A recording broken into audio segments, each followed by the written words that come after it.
Recently, we have been talking about ways to get our year and our work off to great starts. And one of the themes that's come up several times is the need to review, reflect, and sometimes correct. So, in the next couple of weeks, we're going to be talking about feedback, using it, harnessing it, not being afraid of it. And today, we are going to start with the humble year-end report to funders. Welcome to Coffee Time with Masterminds, a 30-minute conversation for the leaders of mission-based organizations on managing our organizations through a time of upheaval. I'm Peta Blakely, and I'm the founder and principal of Blakely Consulting, and I'm joined today by my friend Rebecca. Good morning. Good morning, Peta. How are you? Good. Cynthia is not with us today. She is at work. We will see her next week. So, Rebecca, let's talk about, it's the end of the year, and we've got to tell our funders what we did with their money. How do you counsel organizations to reflect on their progress so far and really make the most of that process? That's a great question. In an ideal situation, that grantee will have been communicating with that funder throughout the duration of that grant year, or if it's a multi-year, so that they're keeping the funder updated periodically on the status of their program, any wins they've had, any setbacks.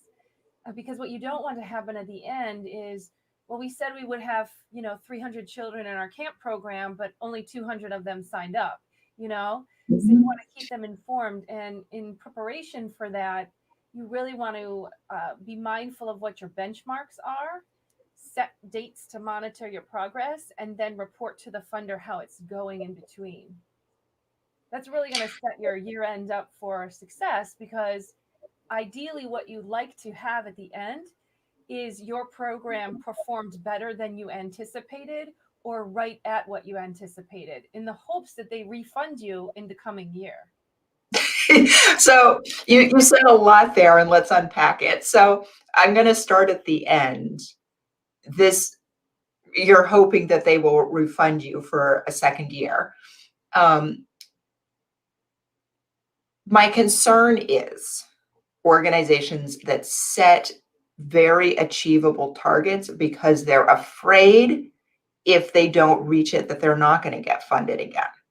How can we encourage organizations to be ambitious in this context? I like that, ambitious. Well, you don't set benchmarks that you're never going to achieve. I mean, that's setting yourself up for failure. I mean, we talk about failing forward, but that's a different context, right? You want to set yourself up for realistic success. And the best grantees that are able to do that are the ones that really have a pulse on what's going on in their community. So if you're in tune with your community's needs, then you can understand what it is that you need to deliver to them or what they're asking you for. And you're reporting out on that along the way. I think it's the ones that say, well, 85% is a bit aggressive. Why don't we stick to 60%? When in reality, is 60% really making the difference that you and that grant funder set out to make? Yeah, so it's about understanding your organization's capabilities and forecasting appropriately. Absolutely. What is a target that is ambitious for us and realistic with the resources that we have, but also going to create a measurable impact in our community? Absolutely. And that's where the capacity building grants come in. And oftentimes organizations will say, well, I don't really understand what capacity building really is. It's quantifying and qualifying your capacity as an organization to deliver X, Y, and Z to your community.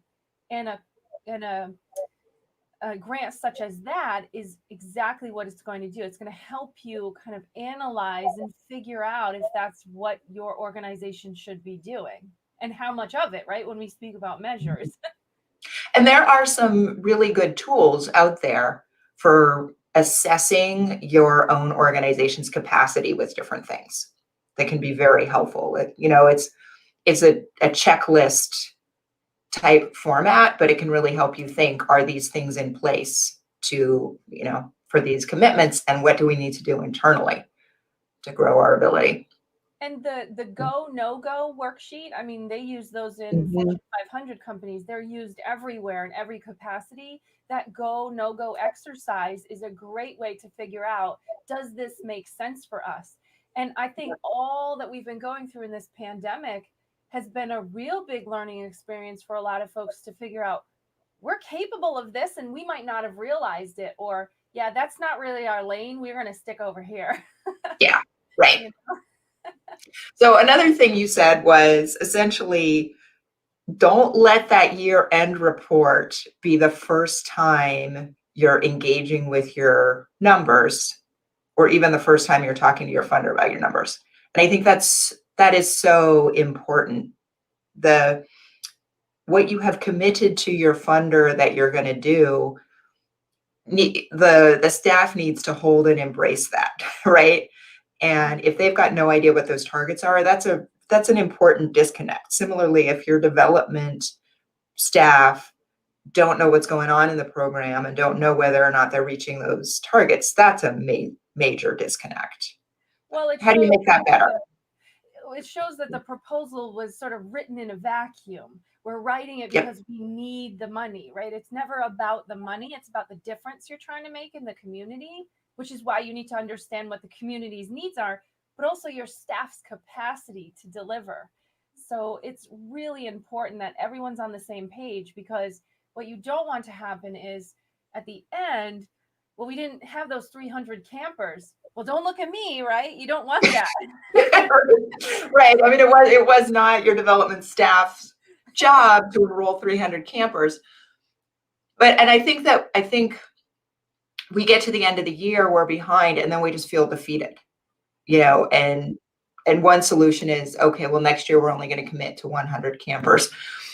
The way to make this productive is to take your annual goal, break it down by seasons or months, just like we've talked about how to approach your goals for the year, and be monitoring it on a consistent basis. So if we're supposed to get to 300 at the end of the year, at the end of the first quarter, we should be maybe around 80.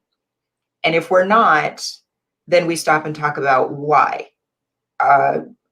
Maybe people would like to come, but they can't afford it. Maybe we're not doing our outreach in the right areas. Maybe our messaging isn't really on point. Maybe we're not reaching the families that are interested. Let's have that conversation at the end of month 3 instead of at the end of month 12, right? Absolutely. I mean, good morning, Renee. How are you today? I just saw she popped in to join us. There are also ways that grant writers write the grants. So you build in those systems of retention, of attendance monitoring. You want to build those pieces into the application, in the evaluation measures, in the progress monitors, and also within the grant management structure. It could just be as simple as your camp is boring, right? The kids are leaving Right. because you run out of activities. And I mean that in the most polite way, right? We're not offending any camp leaders. It's a hypothetical example and no reflection on our audience. Absolutely. I mean, think about it this way. Okay, so we had in-person camp for the last 100 years. We're in a pandemic, and now you're going to camp online. You have kids that maybe don't have access to a computer, kids that don't really understand how to navigate it. They might be a little immature for that. Or kids that are like, you know what? I'm sitting on school all day. I don't want to do camp on a computer, right? So that's what I mean by boring. So how can you make it more fun? Maybe you give the kids exercises, go outside and do this and come back in 10 minutes, right? So there are ways that you could be creative. And what you don't want to tell a funder at the end is, well, our retention kind of fell off. The feedback from the program wasn't as promising as we had hoped. Well, you have to figure that out why. And remember, as the grantee, this is so important to write this down. You told the funder in your application when you proposed what you were going to do, what you're going to do, how you're going to measure it, what you anticipate. If you don't get those results back, that burden to fix it doesn't fall on the funder. It falls upon you as the grantee to make adjustments so that your program can still meet the success that you said that it would in the end. Yeah. So, the year-end report is also an opportunity. All of your conversations with funders are an opportunity to give them some feedback about the structure. You have any recommendations there? This is great. We had spoken about this actually a few episodes ago when we talked about funders wanting to have more access to the community. Remember, we had those Yeah. conversations a couple times, Yep. and some of our guests actually brought that up too. So, this is a great opportunity for you to build relationships with funders by not just sending them an invitation to your event or sending them a newsletter, but saying, here's a story of a client that we worked with. And, you know, as a result of your support, this is how it helped that client or help build this in our community, lift up the message that we're trying to share. So, that's a great opportunity to communicate with funders, not when you want to share something with them for your benefit, but for their benefit to keep them more informed of what it is they're funding. Yeah, I mean, I think that's really the takeaway is funders don't want this report. They want insight into what's going on in the programs, and they want to understand how their investments are having an impact in the community. So they're really looking for more context, more information around it.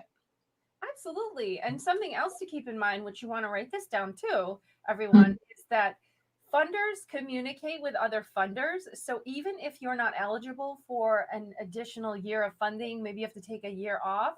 If you build up your relationship with that funder and communicate with them early and often, they may recommend to you other opportunities that are out there from other philanthropists that are in their network. So keep on those relationships and don't always ask for something. Be a giver. Like we come on this show every Friday, we're giving you information, right? We're not asking you for anything other than where you're from and say hello. Right. Yeah, I mean, I think a lot of organizations struggle to gather their data in a systematic way. Um, and that feels like a big obstacle. And so they're, running around at the end of the year trying to collect the data just in time to put it in the report. And one of the things that Rebecca, you and I have talked about a lot is creating systems that do not have to be more complicated than a whiteboard or an Excel sheet to be tracking these kinds of data on an ongoing basis, and discussing them. I think that's the hard part. Don't put it in a spreadsheet that you hide, but bring it to the staff meeting, bring it to the team meetings, and talk about it a lot. Absolutely. And, I think a lot of this comes under the umbrella of fear. They don't want to make a mistake. Their job is Yeah. hard. They're going out on home visits or facilitating Yeah. challenges with people. And I think this is where Cynthia comes into play when she reminds us just how important it is to build trust and teams and really Mhm. operate as a cohesive organization and not into silos. Yeah, I mean that fear piece is huge. I think a lot of organizations are afraid of their data, and I completely understand, the when you think about it like it's a year-end review, yeah, it's terrifying, right? It The goal is, let's not make this year-end reporting scary, because let's ensure that there's never any new information in that end of year report, right? That it is just, you know, based on data that we've all been talking about all year long. We're not afraid of how the funders are going to react to it, because there's no information in there that they didn't already know, that we haven't already been talking about. It should be, completely pro forma. But to get there, you've got to create some data collection systems that are pretty simple, right? It's not fair when we hire people because they're great working with youth or really sympathetic with helpers, and then we get upset with them because they don't want to learn Salesforce or right, enter data into complicated systems. So I think part of the strategy is pick the things that are really important, and then track them in ways that are really simple. Let's boil it down to where it's making a check mark. And that's a systems. That's an organizational system. So, Yes. and here's the other reason why, and we haven't even gotten here yet, but the reason why this is especially important also is because if you're getting state, federal, or municipal funding, those are tax dollar funds and they can be audited. I've had so many grants audited before, and you want to be able to produce that evidence or that information to justify how you use the funds and that you use them appropriately. So if you don't have those systems to do that monitoring, you're not going to produce what you need to at the end, and you might have to give those funds back that you already spent. Okay, that's scary. You know, But you raise a really good point. It's about accountability, right? Whether the money came from the taxpayers or from the donors, you're responsible for somebody else's money, right? and audits are commonplace in state, federal, and municipal funding. So don't feel like you're escaping something. It's common practice. And I'll also say the benefit of state and federal funding, especially with reporting, is a lot of those departments that fund those grants, they offer training, they offer intense communication throughout the programming. And oftentimes those opportunities are statewide or region wide. And so you develop a network with other people. So if you find that you're struggling with some of those measures or some of those systems along the way, you could reach out to the other people in your network. So take advantage of that opportunity. Yeah, those are so great. I want to Michael say good has morning to Myra. Yeah. Yep. Good morning, Myra. And Michael's saying here, I'll just put that up. Yeah. Let's see. Michael says, good morning, Peter and Rebecca. Good morning. He agrees Hey, that Michael. keeping charting data results is important to any business. It highlights if your program or promotion was successful or not, and it enables an organization to make changes if they want to execute that in the future. Absolutely. Yep. Yeah, absolutely. I mean, I think that's the real takeaway, is the reflection piece. Let's not just collect the data, put it in the report, and send it out, because now the organization has not benefited from that. It's how do we foster a culture where everybody believes that this data is for them, and it's to help them show up better and more effectively for the communities that they serve. So every piece of information that you're gathering in your organization should have a process for using it, for discussing it, for making decisions around it, for understanding how it applies to how you do your work, and for using it to do your work better. I mean, the goal is not to get people in trouble or punishment or negative points. It's accountability and productive conversation, right? That's the goal. That's a great goal. I have a question for you, Peter, because I know what I'll do in my scenario, but I'm curious because your whole world is data and evaluation. That's your area of expertise. So my question is, when you're presenting out that data, which is really important, and everyone's job is going 100 miles an hour every day, and they don't have the time to stop and go over those numbers, go over that feedback, how do you help organizations find a balance to prioritize to be able to do that? Have way fewer numbers. So one of the things I see is that some organizations have no data. Other organizations have a parallel problem, which is that they have all of the data, and everybody is receiving these lengthy reports periodically, and they don't really know what to do with it, right? And the people who prepare these reports get frustrated. They feel like, I'm spending hours and hours on these reports, and then the board doesn't ask me questions, or nobody engages with it. I don't feel like my time is being valued here. So what I encourage organizations to do is, within the organization or within the program, we're just going to pick one measure, one thing that I realize it can't account for everything. It's not going to pick everything up, but it's going to be our one indicator of well-being. we can all agree that if this number is headed in the right direction, we're probably doing okay. And we can all agree that if this number is not headed in the right direction, something, we don't know what, but something is probably wrong, right? So a good example is school attendance for young people. It's a lot of things have to be in place for young people to successfully show up at school, right? Now, it's true that there are definitely some kids who are showing up even though all those things aren't in place, right? That's the difference between real person level information and aggregate data.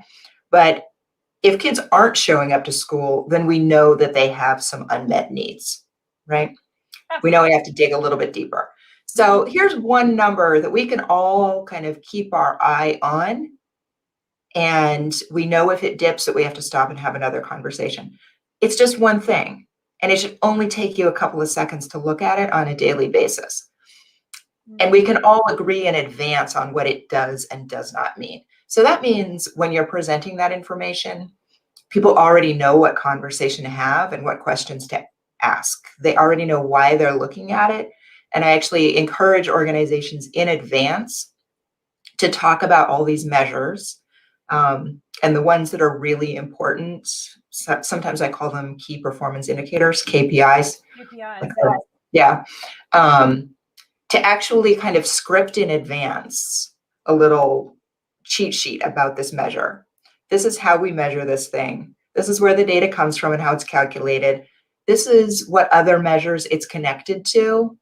This is why we all agree that it's important in our program.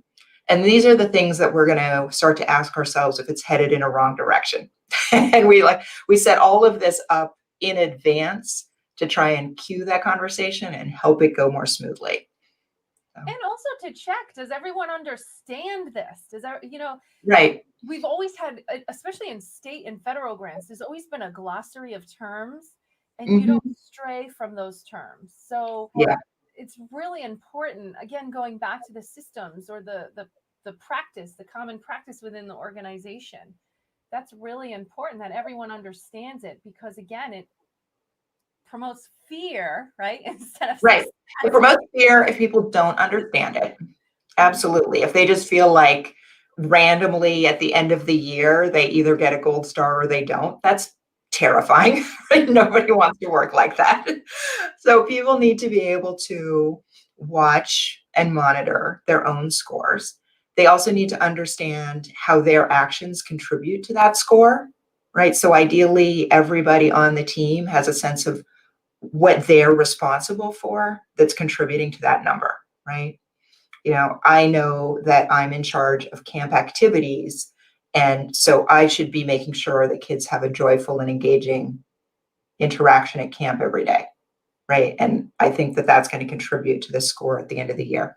So everybody on the team should understand how their job is contributing to that KPI. It's also really crucial that people understand where the numbers come from and how they're calculated in advance. I've seen so many conversations that sort of go sideways because we present a number, and then, after we've been tracking this thing for a year, people say, oh, but I just, I'm not sure everybody's included. I don't think the way we calculate that is right. Right? You don't want to wait till then and then have people say, oh, I don't trust that data. So I'm not going to engage in this conversation. So. Here's an opportunity for us to make that adjustment, to make it right with the funder. Let's say that scenario actually happened, which I'm guessing it did if you're using it as an example. These have all absolutely definitely happened. I've seen that too, right? So how do we remedy that? Because then we end up, if we don't pay attention to that, saying, well, I don't know what happened, right? It wasn't me. Right. It wasn't me, right. And you don't want to leave your development staff, stuck there between you and the funder. Yeah. And it's about language discipline. We all agree at the beginning to use certain words to mean certain things. It's also about taking responsibility as a team. So your development staff, your program staff should all sit down at the beginning of the program and say, here are the things that we said we would do. Here's how we're going to count them. And here's how we're all contributing to making them happen in this program. Um, and it's also about fostering a culture of what I call joyful accountability, fostering a culture where people feel like asking questions about things is encouraged and welcome, and that if things aren't going in the right direction, no individual is going to be pulled aside and penalized, but the team is going to work on reducing barriers and helping it go better. Absolutely. I have to take a note. I have to write something down. I'm a copious note taker. It will come out. So, Yeah. going back to that remedy piece. So Yeah. here is a perfect opportunity. We thought we were capturing this data. Some other people on our team captured this data. We still have to report to the funder now. So what do we do? Well, Yeah. we let the funder know about the learning experience as an organization and what are we going to do better next time? Because that's what they want to know. What were some of the challenges and setbacks? And what are you going to do better next time? And if you can say very transparently, right? Transparency is the key here. This is what we captured for this purpose. Other team members came in with this data or these data. Right. Putting them together. This is our learning experience. And this is the key right here. Write this down. This is the direction that we're going to go forward. And so now you've told the funder in your report that this is what you had planned. This is the scenario. This is the remedy. This is the new direction. And if you do it right, that could be that pivotal moment where they say, wow, you really learned a lot. You took initiative. We'd like to fund you again. Right. So if you do it right and you do it well, then and you built that relationship up over time, then you could have a long-term funding experience with that. And the funders are very interested in your learning. That is very important to report on too. And this happens a lot with very fundamental things. Like here's the simplest. How many people enrolled in our program? Right? This is probably like the first data point you're going to have to report. And you'd be surprised how many different ways there are to count enrollment, right? Do you mean people who filled in an application form? Do you mean people who actually showed up on the first day? Do you mean the people that we accepted into the program? Right. So those are all valid ways to do it. In your organization, you need to talk about which one you're going to use and which one is most consistent with your program's goals and values, right? I think that's the most important part. There's no data conversation that is completely divorced from your programmatic conversations and your ethics and mission conversations. So even down to the level of how do we count people and who do we say has actually participated here? And go ahead and talk about that with the funder and say, here's how we think it's important to count people in our programming and how it connects to the work we're doing. And if you lost anybody or disinterest, because the other thing is aging out. If you're in a community that is aging out, maturing, how are you going to do new recruits? There are so many learning experiences with grant reporting that I think are beneficial to organizations and shouldn't scare organizations into feeling like they are setting them back. You might have to expand your service area. So then that becomes a communication with your board members, with your community to see if that makes sense. I also wanted to touch on before we go, because it's about that time, Peta, you had said something about board of directors. I can't tell you how many times we just give financial statements to boards. We should be giving them all of this dialogue, all of this information, so they can be well informed to help us get to the direction where we ultimately want to go. They're also part of the team. They're an important part of the team. And one of the things that I talk about with programs is that there are bigger and smaller feedback loops going on in your organization all the time. The small ones are things we can correct on a day-to-day level. Did we have enough staff here today? No, let's staff differently tomorrow, right? That is a smaller, tighter feedback loop. Is our program meeting its mission and having the impact we want in the community? and how should we adjust by changing our program or, altering our structure. That's just a bigger feedback loop. And that's the kind of conversation that's going to engage the board. So they need to be tracking these things. The board needs to understand, like, one, how did we spend our money? How are our finances? But also, how are we on track towards meeting our mission? Because that's fundamentally their responsibility. Mm-hmm. I call it the health and wealth, right? The health Yes. is how's your organization functioning and internally, and the wealth Yep. is how are you funded and sustainable. And by wealth, I don't mean rich. I just mean that you have resources that you need Right. to meet your mission. So what's your key Right. takeaway today, Peter? This has been a really nice conversation. My key takeaway is the year-end report shouldn't be a big deal. If it seems like a big deal, you're doing it wrong. And that actually it should be quite easy to put together the year-end report because we front load all of the important work, right? We're clear about setting up our measures. We're engaging with our measures during the year.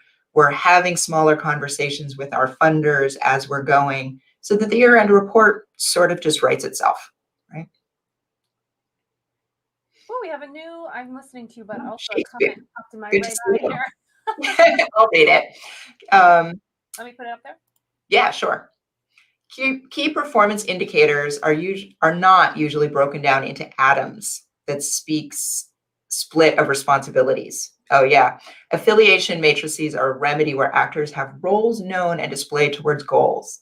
Oh, what a great tool. That's a good suggestion, Shakespeare. So he's talking about, when you have that KPI, key performance indicator, that's for the entire organization, how to document how everybody is contributing towards that big organizational goal and actually documenting that. And I like that term, affiliation matrix. That's super helpful and helps everybody understand how they're contributing to that goal. Thank you for that. So Rebecca, what is your takeaway? Mine is that grant reporting really comes down to three things. The first one is the feedback, getting feedback, but also giving feedback within, and then getting feedback from the funder and giving feedback to the funder. Mm-hmm. Also, the second is communication. You can't do any of this, and you can't do any of this well or right without communication, open communication, right? Yep. When we close it, it's fear. When we open it, it's success. That's right. And transparency. If you made a mistake, if you didn't get to where you ultimately thought you were going to be, let people know that, communicate, give that feedback, but also be prepared with solutions, because the burden falls on you. As the grantee, the burden falls on you. And that's not a bad thing. If this work was easy, you wouldn't still be doing it, right? Right. So you can't expect perfection. All you can expect is learning. Absolutely. And there's a difference in our work. I mean, I'll give you my example and then we'll sign off here, is that there is grant learning, there's grant writing, there's grant research, grant management, and grant reporting. So it's not just as simple as I want to come in and learn grant writing. If you broke it down, that'd be 5 seasons. And it must be the same within your industry. It's not just evaluation and measures. There's so much more that goes into it that's learned over time. Yeah, absolutely. So thank you, everybody. Please continue to add your takeaways in the comments. And if you found something useful here, like and share. Have a great weekend, everybody. Stay safe. Take care.